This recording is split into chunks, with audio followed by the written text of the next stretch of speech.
हर हर महादेव। महाशिवरात्रि का पावन पर्व आ चुका है।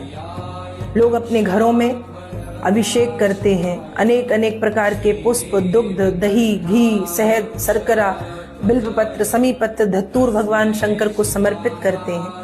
मंदिरों में महादेव के विवाह के रूप में शिवरात्रि को मनाया जाता है। पर क्या शिवरात्रि सिर्फ अभिषेक और पूजन पद्धति में सिमट के रह गई? महाशिवरात्रि का अर्थ क्या है? शिवरात्रि जिसे हम सिर्फ पूजन पद्धति में सीमित कर देते हैं, महाशिवरात्रि अर्थात शिव की अद्वितीय अनंतानंत शक्तियों का उपासना पद्धति से अंश ज्ञान ही महाशिवरात्रि है। अर्थात जिन रात्रियों में हम वासना में लिप्त रहते हैं, उन रात्रियों को उपासना में परिवर्तित करना महाशिवरात्रि। अपने जीवन की वासना को उपासना में बदलना महाशिवरात्रि, वो है महाशिवरात्रि। और हम बिल्वपत्र चढ़ाते हैं, शमी चढ़ाते हैं, धतूर चढ़ाते हैं, खोजते हैं कि ये चीजें हमें मिले। मिल गई तो ठीक, चढ़ाइए, और नहीं मिली तो क्या पाप लग जाएगा या भोलेनाथ नाराज हो जाएंगे? बिल्कुल नहीं। ये बिल्वपत्र जो हम संसार में ढूंढते हैं या पेड़ पे खोजते हैं, ये हमारे शरीर में है, भीतर है। बिल्वपत्र में 3 पत्ते हैं।